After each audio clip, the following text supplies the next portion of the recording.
Ghanatube sumodofo snowy masan so atena say ebusiafo intempa so na make out say insembi koso ewo omanga lemu trending issues akese pa na menum enkwan nu enja fufuo nu nti mesre say ebeka go tie insema koso na say pa na menedi aka ho no ato aso emam. The diplomatic community is getting alarmed over what they describe as signal of violence in the upcoming elections. The UK and the US closely watching the situation and note growing tensions as campaign rallies and public statements by candidates heat up. Despite these concerns, they remain hopeful that Ghana's long-standing tradition of peaceful election will hold. Let's hear from the UK High Commissioner Harriet Thompson and the US Ambassador Virginia Palmer. Many of us here tonight will be closely following the run-up to Ghana's elections next month. The UK doesn't support any party over another, but we strongly support Ghana's democracy. Like Ghanaians, we want to see this country continue to be the most stable and successful democracy in the region. That's why we're funding independent domestic observers and why British High Commission staff will travel across the country in coordination with many other diplomatic missions to see Ghanaian democracy in action. Unfortunately, my colleagues and I are frequently told by a range of people that they fear Ghana's 2024 elections will be less peaceful than previous elections. That's worrying for everyone because an election that's not peaceful would be incredibly damaging for Ghana, as well as dangerous, of course, for those directly involved. But the good thing is that politicians and others in influential positions, many of you are here this evening, can prevent this from happening. They can use and are using their voices as leaders to send clear messages that a successful election is a peaceful one. So I urge all of you with influence to do all you can to ensure that Ghana has credible, transparent, inclusive and peaceful elections to make sure that Ghanaians continue their proud tradition of democracy. The UK cares so deeply about Ghana's democracy and future success because of the democratic values that we share. We know that economy and security of both our countries will be enhanced if we work closely together.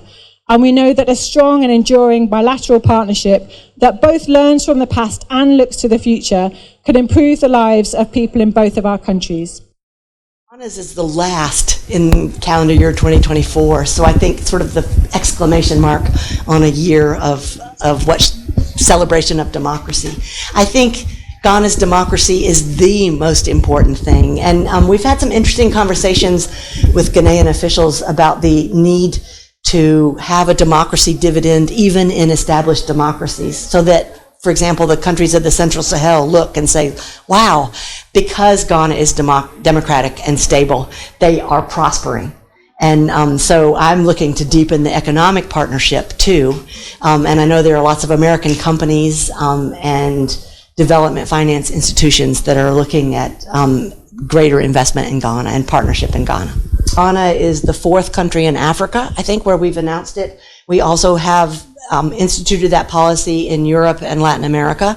It's not directed at the government of Ghana or at particular political parties, but we can not just refuse visas, but revoke visas for people who undermine or interfere with Ghana's democratic process. I think it's a very useful tool to have. I hope I don't have to use it. I hope it will deter bad behavior and hate speech.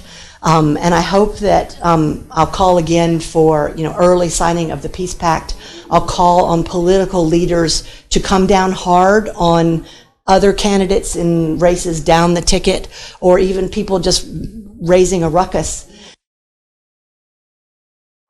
Meanwhile, the UN Secretary General's Special Representative to the West Africa and Sahel, Yolanda Santos Temao, is appealing to the political actors to be peaceful and urge their followers to do same. We found when contacted the judiciary is to conduct their work within the limits of the law. So now, but sometimes how people understand the laws is not clear. But now I think there is more effort of the judiciary to explain to the citizen and to political parties what are the requirements of law at different steps of the process. What I felt and I feel is that they are prepared to go extra mile if their clients, the political parties, so they want. If they are not satisfied and they bring their concerns to the commission, I have no doubt that things are going to be addressed. Well, there is always a room for improvement, and one of the areas for improvement is the area of communication. You as commissioner, you might think that, well, I'm communicating enough, what I'm sharing with the society is good enough. But for the normal citizen, maybe it's not. Maybe they want more, not only in terms of details, but also in terms of extension of the explanation. Joining us via Zoom is the Executive Director for West Africa's Center for Center Extremism, Mutari Mumuni Mukhtar. Good afternoon and thank you for joining us. I'm sure that you have been hearing the concerns of the UK, US ambassadors, respectively. Please let me hear your take. You understood, girl. Good afternoon, and if you can hear me. Hello, can you hear me? Yes, I can. Many thanks for joining us. I'm sure that you have been hearing the US, the UK, the UN Secretary General's representative as well, especially on how possibly volatile our electoral, we have become as a country. Please let me hear from you. Yes, I hope you can hear me clearly now. Yes. These views are not entirely new for me. I interact with the diplomatic community quite a lot, and in very recent times, there are increasing fears and worry over what could, be part of the election outcomes in December.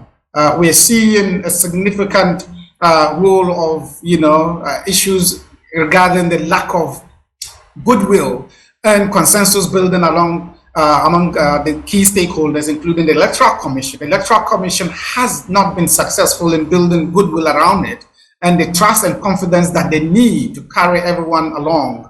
We're seeing a lot of tensions between especially the two main political camps. If you look at the trajectory in the last 1.5 years, it has been a very, very tense situation that has been created.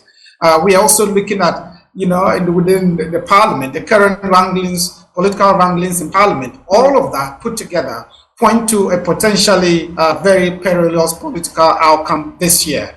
And so it's important that we put all these things into context and ensure that we build, a kind of atmosphere that we can, ensure there's peace in the process and the outcomes of this election. And so I'm not entirely surprised that the diplomatic community is experiencing these fears. Well, Mr. Mukhtar, let's do a little comparison. So the electoral ambience that has been created 2024, let's do a little comparison to 2020. Which one to you personally is nearly looking volatile? I think around this time, the last elections, we were involved in quite a lot of activities, and there was quite a very tense atmosphere, and we experienced similar fears that the election processes and outcomes can be very perilous for everyone.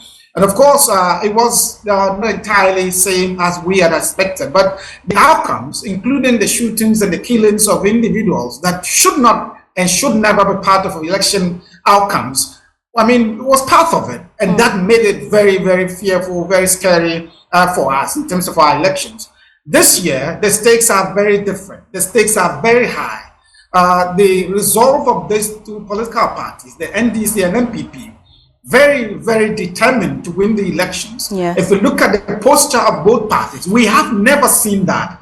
A ruling government so determined to ensure that they extend the traditional two-term mandate. It has never been like that. Of course, previous governments have tried, but the sort of preparedness, the resolve, the confidence and determination that we're seeing that from the ruling government has never been before. And we're seeing the former president come back and seek to take power. It has never been before. And so that makes, the situation potentially very, very perilous in terms of the stakes it involves here.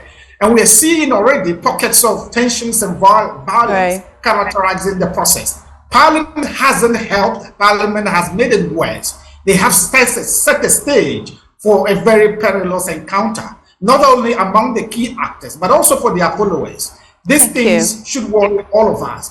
And if you look at the security preparedness towards that, it should worry us because we haven't seen yet enough assurance that we would have a very well prepared process devoid of violent encounters.